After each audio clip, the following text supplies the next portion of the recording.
Assalamualaikum warahmatullahi wabarakatuh. Selamat pagi menjelang siang, anak-anak. Bagaimana dengan kabar kalian hari ini?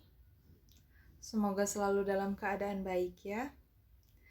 Ibu ingatkan kembali untuk kalian tetap menjaga kesehatan, tetap menjaga pola makan, tetap mematuhi protokol kesehatan dengan menggunakan masker, sering mencuci tangan, menggunakan hand sanitizer, agar kita bisa memutus rantai COVID-19.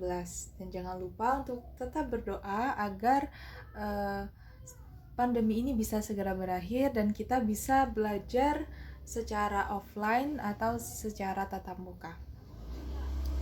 Baiklah, Ibu ingatkan kembali untuk kalian mengisi absensi di link yang sudah Ibu kirim di Google Classroom ya. Selama jam pembelajaran. Jadi karena kita belajarnya dari jam 11 sampai jam 12.30, jam setengah 1. Jadi harap kalian untuk mengisi absensi di jam-jam pembelajaran. Bisa setelah menonton video YouTube ini. Baiklah, setelah itu sebelum kita memulai pembelajaran kita hari ini, alangkah lebih baiknya kita untuk berdoa terlebih dahulu. Dengan harapan pembelajaran kita pada hari ini bisa berjalan dengan lancar serta mendapatkan ilmu yang manfaat dan barokah. Berdoa mulai.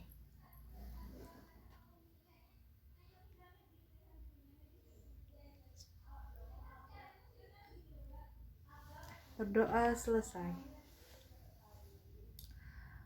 Baiklah, hari ini kita akan membahas KD baru, materi baru, yaitu tentang sistem pencernaan. Minggu kemarin kita sudah menuntaskan materi sistem sirkulasi selama 3 minggu. Jadi hari ini merupakan minggu keempat kalian belajar bersama Ibu. Selanjutnya kita akan membahas tentang sistem pencernaan. Nah, di sini KD baru merupakan KD 3.6 dan 4.6. Di sini menganalisis hubungan antara struktur jaringan penyusun organ pada sistem pencernaan dalam kaitannya dengan nutrisi, bioproses, dan gangguan fungsi yang dapat terjadi pada sistem pencernaan manusia, serta menyajikan laporan hasil uji zat makanan yang terkandung dalam berbagai jenis bahan makanan dikaitkan dengan kebutuhan energi setiap individu serta teknologi pengolahan pangan dan keamanan pangan. Oke, next. IPK-nya kalian untuk hari ini yaitu 3.61, 3.62 serta 4.61.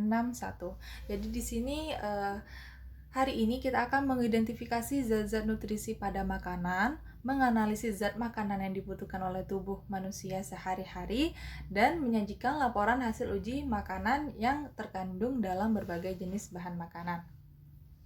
Setelah pembelajaran hari ini berlangsung, siswa diharapkan dapat mampu mengidentifikasi zat-zat nutrisi pada makanan dengan teliti dan cermat melalui diskusi kelompok.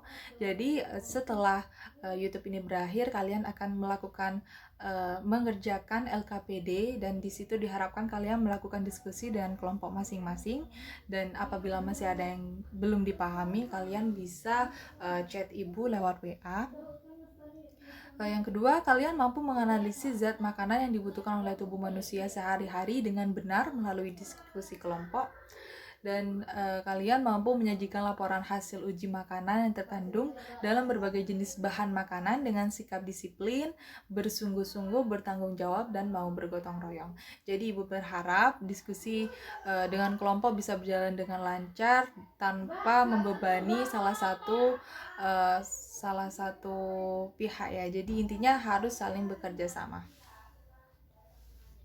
Oke, next. Di sini ada gambar, silahkan kalian analisis dan komen di kolom komentar. Kira-kira ini maksud dari gambar ini itu apa? Di situ ada dua gambar yang tampak sangat berbeda. Di sebelah kiri ada seorang anak yang terlihat kurus, matanya cekung, terus perutnya bengkak, pipi cekung. di situ ada tulisan kekurangan nutrisi, undernutrition. Jadi berbeda dengan yang sebelah kanan, yaitu kelebihan nutrisi atau overnutrition. Di situ terlihat badannya obesitas. Kira-kira penyebab dari keduanya ini apa? Sehingga membuat mereka menjadi tampak berbeda. Oke, next kita akan bahas makanan sehat. Kira-kira apa sih yang kalian ketahui tentang makanan sehat? Di sini ada 3 gambar, jadi ibu analogikan, misal kalian memiliki teman yang sedang berulang tahun dan teman tersebut ada keinginan untuk mentraktir kalian. Tapi kalian diberikan pilihan untuk memilih menu makanan yang akan ditraktir. Teman tersebut akan menawarkan, kalian akan memilih yang mana. Di situ ada 3 pilihan. Kira-kira mau ditraktir pizza, itu ada lalapan yang tengah, dan di samping sebelah kanan ada burger. Kira-kira maunya kalian itu ditraktir menu yang mana? Oke, silakan komen di kolom komentar. Dari sini kita bisa melihat bahwa makanan yang sehat, seharusnya kalian memilih yang sebelah tengah, di tengah. Kenapa? Karena di situ lengkap, ada tahu, tempe, ada ayam, ada nasi, ada sayur. Dibandingkan dengan di sebelah pinggir, itu merupakan makanan cepat saji yang coba kita analisis kembali kira-kira kandungannya apa ya. Oke, next. Sebelum kita membahas tentang zat makanan, kita perlu mengetahui kira-kira apa sih fungsi makanan, mengapa kita harus makan. Makanan itu dipecah menjadi makanan yang diperlukan tubuh untuk memenuhi beberapa kebutuhan tubuh, seperti yang pertama yaitu sebagai penyedia bahan bakar atau sebagai sumber energi, yang kedua sebagai pembangun tubuh, dan yang ketiga sebagai pengatur tubuh. Oke, kita akan bahas zat-zat makanan serta peranannya dalam tubuh. Di sini ada 6, ada air, karbohidrat, lemak, protein, vitamin, dan mineral. Oke, kita akan kupas satu persatu. Yang pertama itu adalah karbohidrat, merupakan zat makanan yang tersimpan dalam tubuh tumbuhan dan merupakan hasil sintesis senyawa organik yang mengandung CHO. Tersimpan dalam tubuh tumbuhan. Seperti kita ketahui bahwa karbohidrat itu kebanyakan rata-rata memang ya itu terbuat dari tubuh tumbuhan seperti beras, jagung, roti, gandum. Itu kan berawal dari tubuh tumbuhan. Kemudian fungsinya itu untuk sumber energi dan mengatur proses metabolisme. Yang kedua menjaga keseimbangan asam dan basa, dan yang terakhir sebagai bahan pembentuk struktur sel, jaringan, dan organ tubuh. Karbohidrat ini bisa dibagi menjadi 3, ada monosakarida, disakarida, dan polisakarida. Monosakarida ini kalian bisa ngelihat dari mono itu merupakan arti dari satu. Jadi karbohidrat yang terdiri dari 1 gugus gula memiliki karakteristik rasa manis dan mudah larut dalam air. Disakarida merupakan karbohidrat yang terdiri dari 2 gugus gula. Di situ ada kata di yang artinya 2, memiliki rasa manis dan mudah larut dalam air. Yang tadi adalah polisakarida, karbohidrat yang terdiri dari banyak gugus gula, tidak berasa dan suka larut dalam air. Oke, next. Lemak. Kandungan yang kedua yaitu merupakan lemak. Merupakan zat organik hidrofobik sehingga suka larut dalam air, namun lemak dapat larut dalam pelarut organik seperti kloroform, ether, dan benzen. Kalian bisa melihat contohnya pada gambar tuh ada alpukat, minyak zaitun, minyak kelapa, kemiri. Itu termasuk contoh dari makanan yang mengandung lemak. Lemak gak selamanya negatif ya, jadi lemak itu juga memiliki fungsi asal takarannya seimbang atau sesuai kebutuhan tubuh. Yang pertama itu untuk penghasil energi, pelarut vitamin A, D, E, K, penyusun membran sel, melindungi tubuh dari suhu rendah, pelindung organ dalam. Sumber lemak itu ada dua, ada hewani dan nabati. Hewani seperti telur, susu, mentega. Sedangkan nabati seperti kacang tanah, kemiri, kelapa, dan avocado. Oke, next. Kandungan yang ketiga adalah protein. Protein merupakan senyawa organik yang tersusun CHON dan kadangkala SP. Protein terdiri dari asam amino esensial tidak dapat dibuat tubuh dan asam amino non esensial dapat dibuat oleh tubuh. Fungsi dari protein yaitu untuk menghasilkan energi, unsur pembangun jaringan yang rusak, pertumbuhan tubuh, sistem buffer, membentuk enzim, hormon, pigmen berperan dalam metabolisme tubuh. Oke, sumber protein juga ada dua, ada hewani dan nabati. Hewani seperti ikan, telur, daging. Nabati seperti kacang-kacangan dan biji-bijian. Oke, next. Yang keempat adalah mineral, berfungsi menjaga keseimbangan asam basa dan pembentukan struktur tubuh. Secara garis besar, mineral itu terbagi menjadi dua, ada makro dan mikroelemen. Makro A di situ artinya banyak ya, unsur-unsur yang dibutuhkan tubuh dalam jumlah yang banyak seperti natrium, kalium, dan lain-lain. Sedangkan mikroelemen unsur-unsur yang dibutuhkan tubuh dalam jumlah yang sedikit, mikro. Oke, next adalah vitamin. Vitamin merupakan senyawa organik kompleks yang esensial untuk pertumbuhan dan fungsi biologis yang lain bagi makhluk hidup. Jadi vitamin ini terbagi menjadi dua, ada yang larut dalam air seperti vitamin B dan C, vitamin yang larut dalam lemak seperti vitamin A, D, E, K. Contohnya bisa kalian pada gambar yang tersedia pada PPT ya. Oke, next.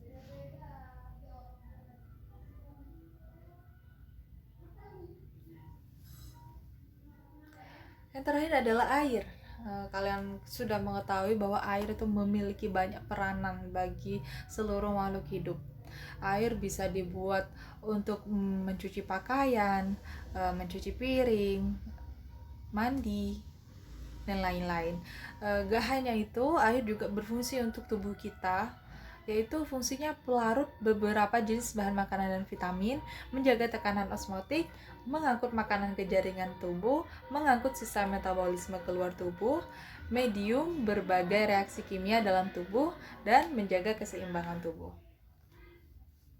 Seperti yang sudah banyak beredar bahwa minimum per hari kita minum sebanyak 2 liter atau setara dengan 8 gelas agar tidak dehidrasi. Oke, selanjutnya kita akan bahas kebutuhan energi dan menu makanan bergizi yang seimbang.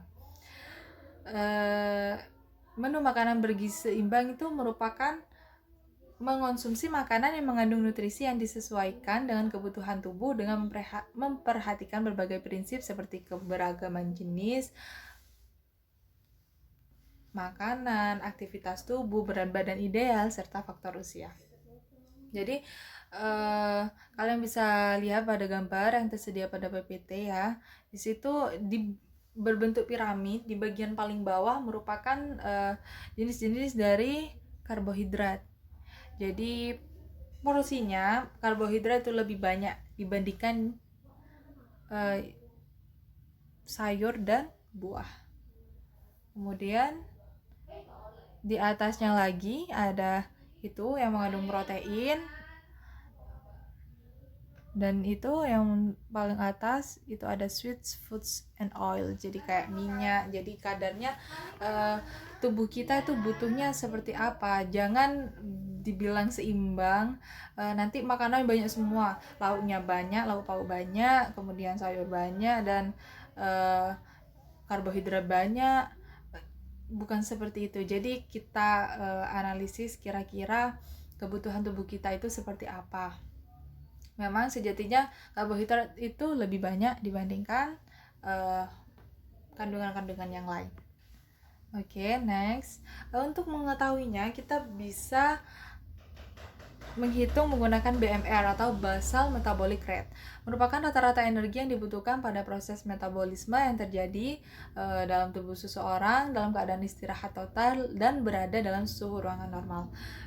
Rumus yang terkenal itu merupakan rumus Harris-Benedict yang kalian bisa lihat di situ berbeda antara rumus laki-laki dan perempuan.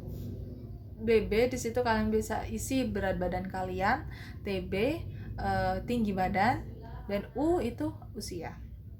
Yang perempuan juga bisa mengikuti rumus yang telah ada, jadi jangan sampai kebolak-balik antara laki-laki dan perempuan agar hasilnya ya tidak salah. Setelah kalian menghitung ini, nanti kalian akan mendapatkan kira-kira kalori yang dibutuhkan oleh tubuh kalian itu seperti apa. Setelah kita mengetahui kalori yang dibutuhkan oleh tubuh kita, kita dapat membuat menu makanan yang seimbang. Kira-kira dengan kalori sekian, makanan apa saja yang bisa kita konsumsi untuk perharinya. Oke, next. Cara menentukannya itu ada cara menentukan kebutuhan energi untuk aktivitas fisik. Jadi ada aktivitas yang sangat ringan, misal kalian santai, ada yang ringan, ada sedang, ada yang sangat berat. Biasanya untuk pekerja itu yang berat ya, tergantung kerjaannya juga masih. Kebutuhan energi sehari-hari BMR atau bisa kita kenal dengan AMB. Tabelnya kalian bisa lihat di situ. Jika kalian aktivitasnya jenisnya itu ringan, berarti kalau perempuan pakai 1,5, sedangkan laki-laki menggunakan 1,65. Oke, next contohnya kalian bisa lihat di situ. Seorang perempuan berumur 62 tahun dengan berat keadaan 52 kg dan tinggi badan 158 cm dengan aktivitas ringan. Nah, di situ rumusnya, karena di situ perempuan, kita pakai rumus yang 655 ditambah 9,6 berat badan 52 ditambah 1,8 jadi 1,8 dikali 158. Tinggi badannya di situ menggunakan cm tetap, tidak menggunakan meter ya. Kemudian 4,7, usianya 62 tahun. Itu hasilnya sudah didapatkan, yaitu 1147,2 kalori. Di situ dibulatkan menjadi 1147 kalori. Jika kita menghitung kembali dengan aktivitas fisik yang dilakukan, misal di situ dijelaskan bahwa aktivitasnya ringan, berarti menggunakan 1,55 karena di situ wanita dan aktivitasnya ringan. Maka total energi sehari adalah 1778 kalori. Oke, next. Kita juga bisa menghitung menggunakan body mass index, merupakan cara untuk mengukur kenormalan berat badan seseorang berdasarkan ketinggian tubuhnya. Rumusnya berat badan di situ menggunakan kilogram serta tinggi badan kuadrat menggunakan meter bukan sentimeter. Berbeda dengan tadi yang menggunakan sentimeter. Jadi nanti ketika hasilnya 18,5 maka kalian termasuk kategori yang kurus dan sesuai dengan keterangan yang ada ya. Jadi itu Oke. Sudah. Jadi materi kita sudah selesai sampai ini. Setelah ini kalian silakan keluar dari YouTube. Kalian bisa mengerjakan LKPD. Di situ tugasnya merupakan menghitung BMR dan BMI. Kalian bisa mengikuti rumus yang sudah ada. Kalian tinggal memasukkan pada data pengamatan tinggi badan, berat badan, dan usia kalian. Pastikan rumusnya tidak terbalik ya, agar hasilnya tidak salah. Dan di situ ada bahan diskusi, nanti kalian bisa menjawab kira-kira apa saja pertanyaan-pertanyaannya. Kalian biasa diskusi dengan kelompok. Setelah ini Ibu juga akan memantau kalian, diskusi kalian di WhatsApp di masing-masing grup kelompok ya. Oke, mungkin itu saja materi kita hari ini. Oh ya, ada tugas tambahan, yaitu karena di 4.6 itu kalian diharuskan untuk menyusun laporan zat uji makanan, maka nanti kalian akan Ibu berikan tugas untuk mengamati video uji zat makanan. Karena keadaan kita saat ini adalah terbatas, tidak boleh melakukan praktikum di laboratorium, maka Ibu tugaskan kalian untuk mengamati video uji zat makanan. Kemudian dari hasil pengamatan tersebut kalian bisa membuat hasil laporan sesuai dengan video yang Ibu akan tugaskan, sudah ada di link ya di Google Classroom. Silakan kalian amati setelah mengerjakan LKPD-nya. Kemudian kalian bisa diskusi dengan kelompok kembali, kira-kira hasil dari uji zat makanannya itu apa. Oke, mungkin itu saja. Mungkin masih ada yang ingin ditanyakan, kalian bisa chat Ibu atau bisa tanya di kolom komentar. Oke, mungkin itu saja pemaparan singkat materi kita pada hari ini. Semoga kalian mendapatkan ilmu yang manfaat dan barokah. Kurang lebihnya mohon maaf. Dan jangan lupa yang masih belum absen silakan melakukan absensi. Jangan lupa juga untuk tugas LKPD dan laporan sederhananya dikumpulkan sesuai dengan waktu yang sudah ditentukan. Jadi jangan sampai lebih ya. Kalau lebih awal ngumpulin juga tidak apa-apa. Misal ngumpulin hari ini tidak masalah, asal tidak melebihi jam waktu yang telah ditentukan. Oke, mungkin sekian saja. Kita berjumpa kembali minggu terakhir dengan Ibu minggu depan. Kita akan membahas lanjutan dari materi sistem pencernaan, yaitu tentang organ sistem pencernaan serta mekanisme proses pencernaan makanan. Oke, mungkin sekian dari Ibu. Wassalamualaikum warahmatullahi wabarakatuh.